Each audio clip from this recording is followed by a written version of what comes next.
பாபா ராம்தேவின் பதஞ்சலி ஆயுர்வேதம் மற்றும் திவ்யா மருந்தகத்தின் 14 தயாரிப்புகளின் உற்பத்தி உரிமத்தை உத்தராகண்ட் அரசு ரத்து செய்துள்ளது. தவறான விளம்பரங்கள் மூலம் பொதுமக்களை பதஞ்சலி நிறுவனம் ஏமாற்றுவதாக தொடரப்பட்ட வழக்கை விசாரித்து வரும் உச்சநீதிமன்றம் அந்த நிறுவனத்திற்கு கடும் கண்டனம் தெரிவித்ததுடன் நீதிமன்ற அவமதிப்பு வழக்கை தொடுத்தது. இந்த வழக்கில் தவறான தகவலை வெளியிட்டதற்காக வழக்கறிஞர் வாயிலாக பதஞ்சலி நிறுவனம் மன்னிப்பு கேட்டதை ஏற்க மறுத்த உச்சநீதிமன்றம் பதஞ்சலி நிறுவனர்கள் பாபா ராம்தேவ், பாலகிருஷ்ணா நேரில் ஆஜராகி மன்னிப்பு கேட்க வேண்டும் என தெரிவித்தது. இதையடுத்து அவர்கள் இருவரும் உச்சநீதிமன்றத்தில் நேரில் ஆஜராகி மன்னிப்பு கேட்டனர். ஆனால் இருவரின் மன்னிப்பை ஏற்க மறுத்த நீதிபதிகள் பத்திரிகை வாயிலாக பொது மன்னிப்பு கேட்கவும் உத்தரவிட்டனர்.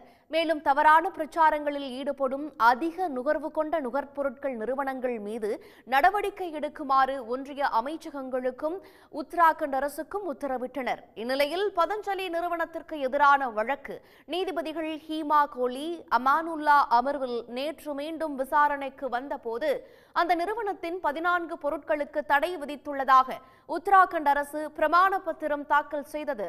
திவ்யா பார்மசியின் இந்த பொருட்கள் தவறாக விளம்பரம் செய்யப்படுவதால் தடை செய்யப்படுவதாக விளக்கமளிக்கப்பட்டுள்ளது. அதன்படி பதஞ்சலி நிறுவனத்தின் ஸ்வாச்சாரி கோல்ட், ஸ்வாச்சாரி பத்தி, பதஞ்சலி திருஷ்டி கண் மருந்து உள்ளிட்ட 14 மருந்துகளுக்கான உற்பத்தி உரிமம் ரத்து செய்யப்பட்டுள்ளதாகவும் உத்தராகண்ட் அரசு தெரிவித்துள்ளது. உடனுக்குடன் செய்திகளை தெரிந்து கொள்ள சன் நியூஸ் பெல் ஐகானை கிளிக் பண்ணுங்க.